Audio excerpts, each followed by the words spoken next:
Kesilapan saya seminggu sekali. Buah dah banyak sangat dah.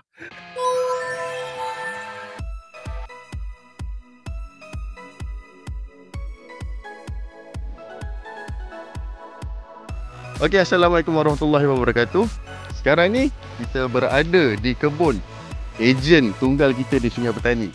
So, boleh ceritakan sikit keadaan kebun dekat sini? Pokok apa? Jenis apa tuan? Assalamualaikum dan terima kasih. Okey, saya ada kebun asal pokok D24 dan saya sulam dengan duri hitam, musang king.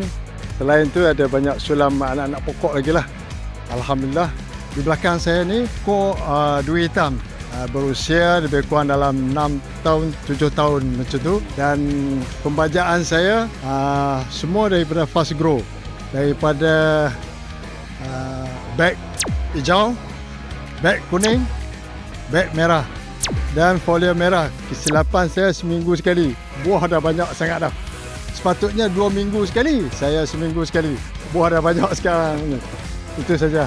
Terima kasih kepada Tuan Maknoh. Inilah Tuan Maknoh, ejen kita di kawasan Sungai Petani, dan beliau juga menggunakan sendiri produk Fast Grow untuk kebun beliau di sini. Jadi anda boleh tengok hasil buah blackthorn kat belakang kita ni, hasil daripada pembajaan Fast Grow.